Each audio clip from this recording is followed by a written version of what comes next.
Hey, thank you for joining me again today. I hope you're excited about reading the Word of God this year. I hope you've enjoyed the reading yesterday. This is the second day of our reading. It's Tuesday, January the 4th. If you're following the plan as it's written, today you should be reading Genesis 3 through 5 and Mark 2, an Old Testament and a New Testament passage. Again, we're following through the Old Testament, kind of lifting some themes out and talking about them. And when we get to Genesis chapter 3, we've just wrapped up Genesis 1 and 2 with all the creation account and how it was important to know that God created everything. It wasn't a lucky event, it wasn't evolution. God created, giving us purpose, identity, and family. We get to Genesis 3 now, and we see the corruption come in. We see corruption come into the creation.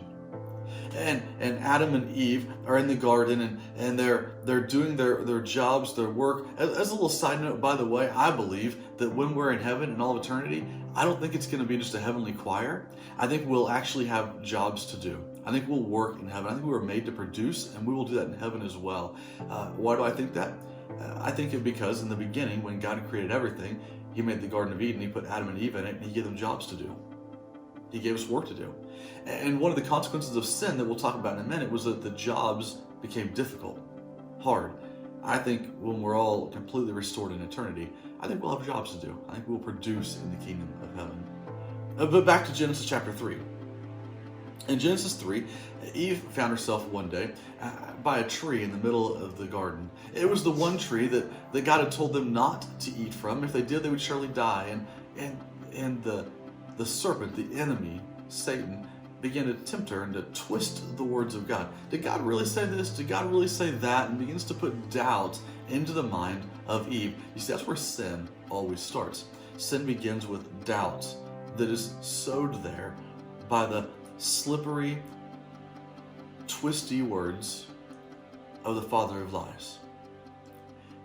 Ultimately, we know, if you've read it already, if you haven't, I encourage you to go read it in a moment, that Eve took the fruit and she ate it, and she gave it to Adam and he ate it as well. And they both ate. And as soon as they did, they realized that things weren't quite right. And they began to cover themselves up. They realized they were naked. They were ashamed of their nakedness. And they began to see things that weren't just good anymore. Mind was open to good and to evil both. See, the problem with sin in our life. When we talk about sin in church, what I'm talking about is anything that is not good, pure, holy, and from God. It always begins with the slippery, twisty words of the father of lies, and it always ends in our death. Your death, my death, Adam and Eve's death. It always leads to pain. Sin is simply the corruption of everything good that God created. Everything that God creates, Satan will try to counterfeit. He will try to corrupt it and to twist it and to change it, because his only goal is to steal, kill, and destroy God's creation, you and me.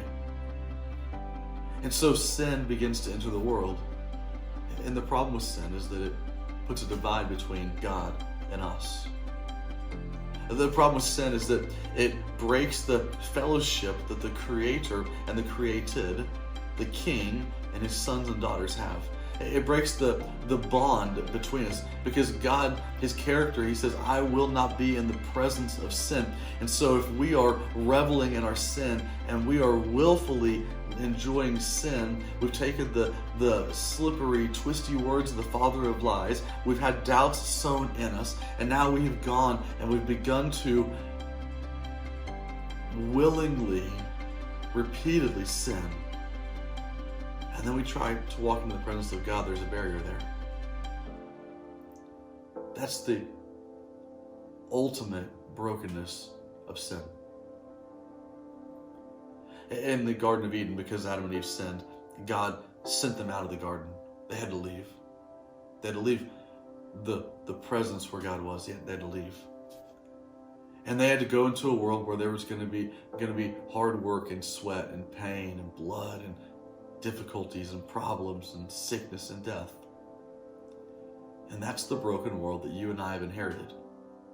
That's the brokenness that we were born into, in this broken world. And there's no way to escape that brokenness except through Jesus.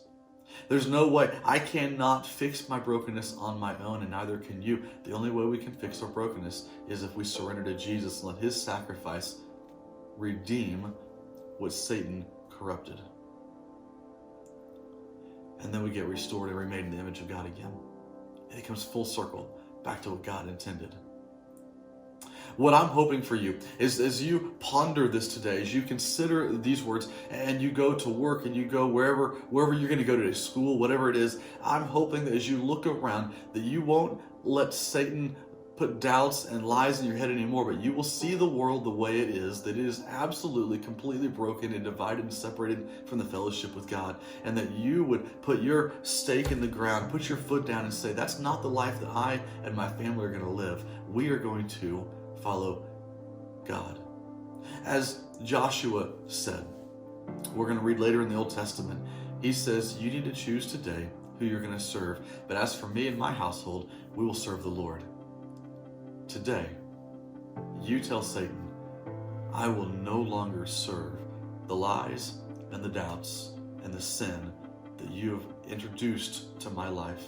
And you will turn to the Father, the King of all creation, and you will tell him that as for today, me and my household, you and your household, we will serve you and your kingdom, and let God redeem and restore what Satan has counterfeited and corrupted, so you can live the best life that God has for you, the fullest life that God made you for.